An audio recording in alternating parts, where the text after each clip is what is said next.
Look, Trump just did something that should make every African pause. He didn't just condemn violence in Nigeria, he threatened to go in, guns blazing, to completely wipe out terrorists. His exact words. But here is what makes this story fascinating. The two faiths Nigerians are supposedly unalived over, neither one is actually Africa. And there is another layer. A massive economic shift happening right now in Nigeria and nobody's talking about it. And the timing, that's what makes this whole thing very, very interesting. So here is what went down. November 1st, 2025, Trump posted on Truth Social saying Nigeria is committing Christian genocide. He says the USA will immediately stop all aid and may go into that now disgraced country, guns blazing. He instructed what he now calls the Department of War to prepare for action.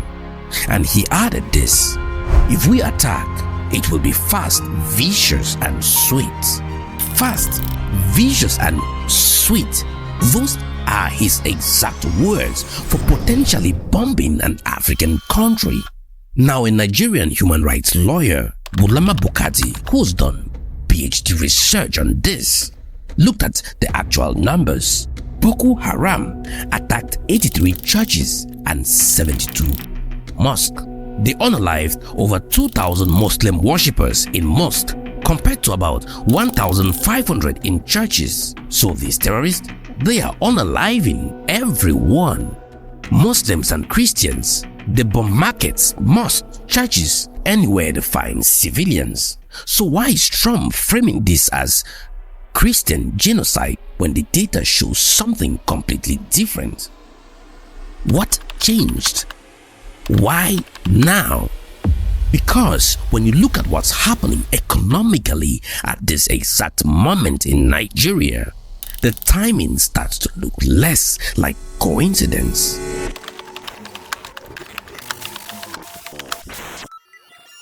Now here is something that people don't know.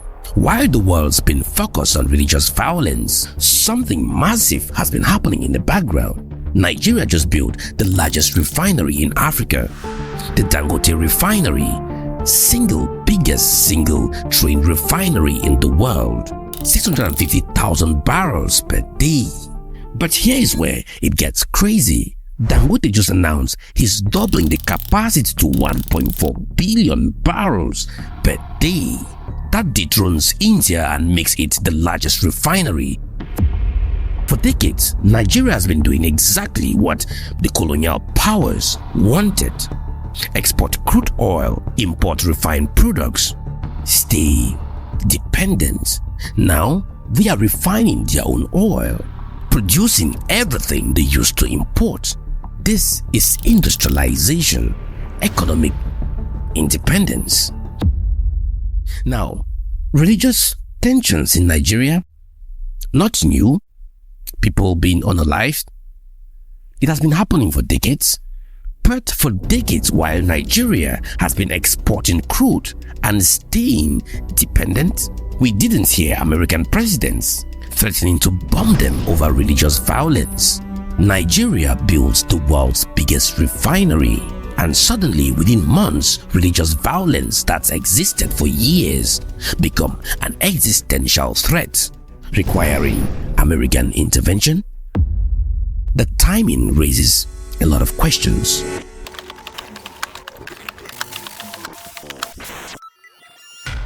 Now, let me be clear first. There is violence, real one. People are being unalived, and bringing attention to it, that's not entirely bad. I give Trump credit for that. If pressure helps protect Nigerian citizens, all of them, that matters. But here is what Trump's not saying. Nigeria is dealing with Boko Haram, ISWAP, heather farmer clashes over land and water, communal violence tied to weak governance. The Nigerian government has spent billions of dollars trying to rectify these problems. But these are guerrilla groups that hit and run. They hide in vast ungoverned territories. It's not simple, and Western media keeps framing this as Muslim versus Christians. But as Bukarti said, Boko Haram are common enemies of Nigerian Muslims as well as Christians. The only way to defeat this enemy is by uniting. Trump's narrative, it divides Nigerians, and the only people who benefit from that division are the terror people themselves.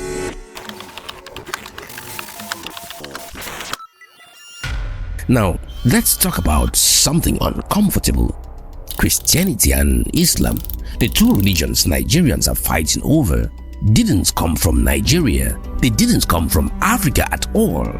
You see, before Arab traders arrived in the 17th century, before European missionaries showed up, Africans had their own spiritual systems, ancestor worship, nature spirits, moral codes that held communities together for thousands of years. Islam came with Arab slave traders who captured millions of Africans. Religion became a tool of conquest, a weapon.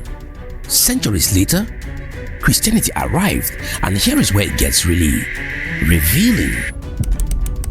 King Leopold II of Belgium, responsible for one of history's worst atrocities in the Congo, he told missionaries heading to Africa, your essential role is to facilitate the task of administrators and industrialists. You will interpret the gospel in the way that protects my interests. He instructed them to teach Africans to disregard riches, while Belgium extracted rubber, ivory, minerals worth billions. Make them submissive, obedient, focus on heaven while their worth was stolen on earth. So when I see Nigerians finally building refineries, keeping wealth at home, moving to economic independence, and suddenly a foreign power threatens military interventions over religious conflict that's been going on for decades, I start asking questions.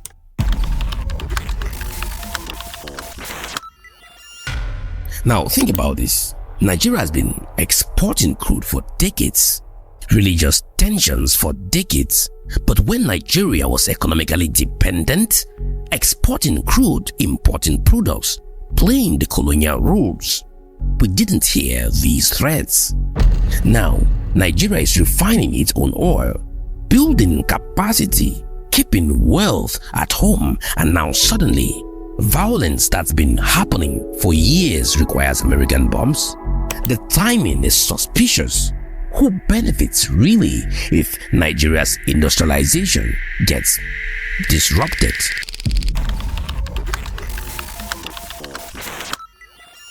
Now, let's be fair and look at this at multiple angles. On one hand, if Trump's pressure forces the Nigerian government to better protect its citizens, all its citizens, that would save lives. But let's look at what else is happening. First, domestic politics. Trump is courting evangelical voters, positioning himself as the defender of persecuted Christians. That's smart politics. Second, oil and industrial competition. As Nigeria refines its own oil, they compete with American, European, and Asian refineries. Economic independence means they need the West less. Third, China has massive investments in Nigeria. We are talking about infrastructure, telecommunications. If the US destabilizes Nigeria, that's a win against Beijing. And Trump is not the first to use humanitarian language. You remember Libya? 2011, NATO said they were protecting civilians. But Gaddafi was planning something that could have changed everything. The African gold dinar, a currency backed by Libya's gold for African oil trade. It would have challenged the dollar's dominance and funded industrialization across Africa. Now we know this from the Hillary Clinton email leaks.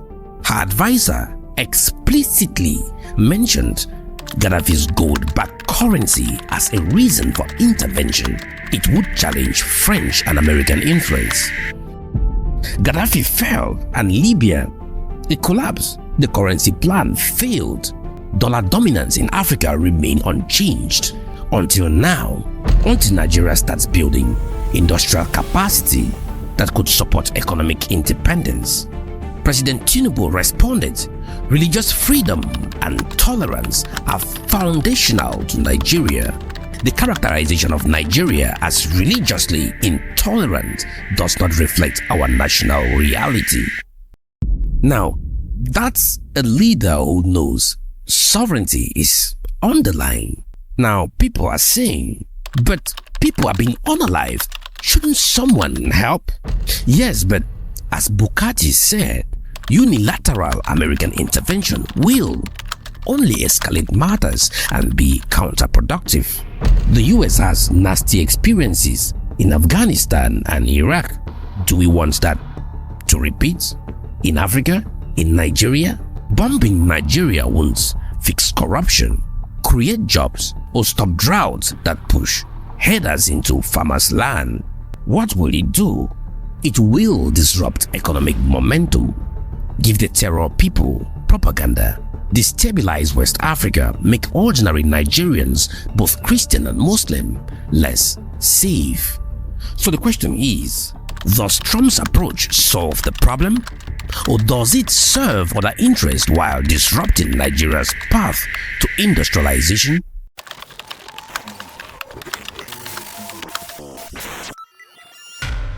Here is where the pattern becomes impossible to ignore. Look at Russia right now. NATO's proxy war in Ukraine. US officials have been honest. Documents show the primary objective is weakening Russia militarily and economically. So Nigeria builds the world's biggest refinery, right after Gaddafi was unalived for planning an independent African currency. Right while Russia's been weakened for challenging NATO, right when China's influence in Africa is growing. And suddenly, there is urgent talk of military intervention over violence that existed for decades. Same playbook, different target.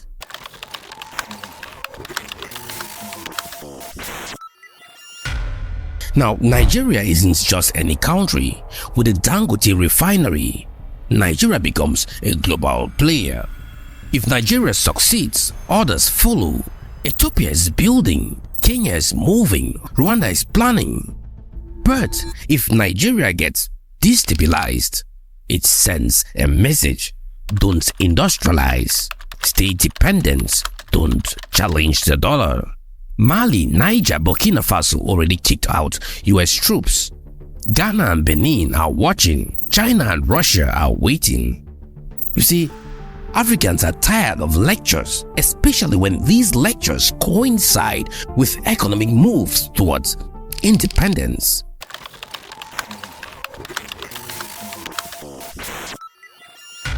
Both Christianity and Islam came to Africa through violence.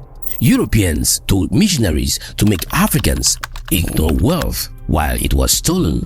In 2025, just as Nigeria starts reclaiming economic control, building what Gaddafi dreamed of, those same religious divisions are being used to justify potential intervention. There is an old proverb: when two elephants fight, the grass suffers. Nigerians are the grass, and the elephants, they are fighting over oil, industrial capacity, and who controls Africa's future. Let's not let imported religious divisions derail economic progress. That's exactly what happened during colonization.